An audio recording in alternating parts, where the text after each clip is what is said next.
عن رواية الكاتب الكبير يوسف إدريس.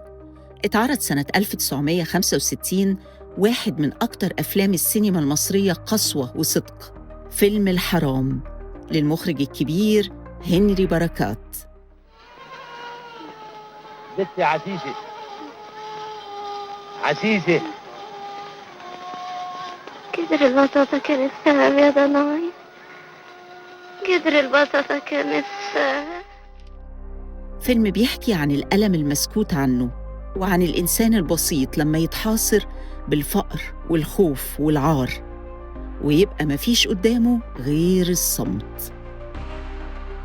القصة اللي حولها للسينما السيناريست سعد الدين وهبة، بتدور أحداثها وسط عمال التراحيل في الريف المصري، الناس اللي عايشة على الهامش وبتتنقل من أرض لأرض عشان لقمة العيش.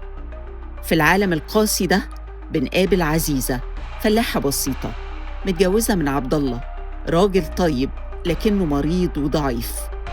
البلهارسيا هلكت جسده النحيل، فبقت هي بتشيل عبء الحياة لوحدها.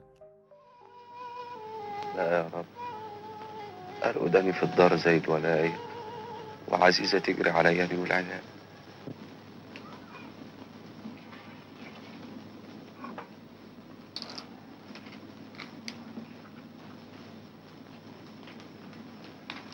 خد يا اخويا بالهادي.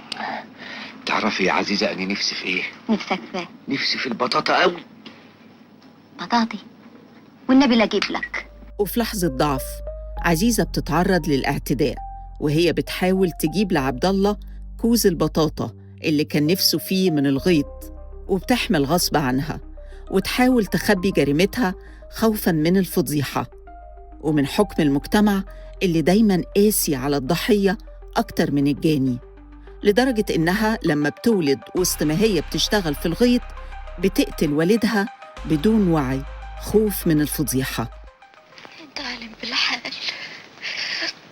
انا عارفه اللي بعمله حرام، لكن جوزي عيان والخلق كلها عارفه.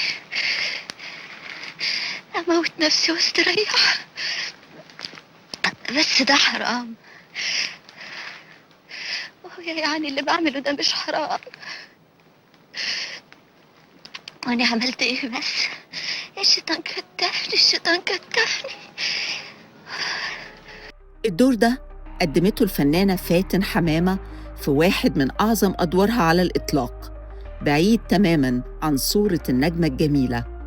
وبعد معايشة طويلة مع الفلاحات من عاملات التراحيل قدمت شخصية مكسورة من جوه، قليلة الكلام، كل وجعها في عينيها وحركاتها. أما دور الزوج فقدمه الفنان عبد الله غيث بأداء إنساني مؤلم مليان عجز وطيبة من غير أي مبالغة.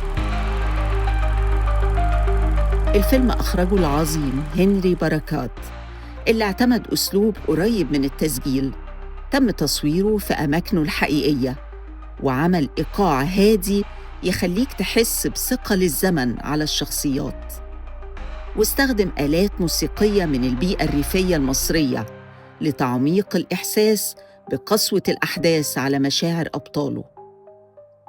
ظروف الإنتاج كانت صعبة، والتصوير وسط عمال حقيقيين وفي بيئة قاسية، لكن ده زود الفيلم الصدق وقوة عشان يقدموا لنا عمل أيقوني ينافس أهم الأفلام الواقعية في السينما العالمية.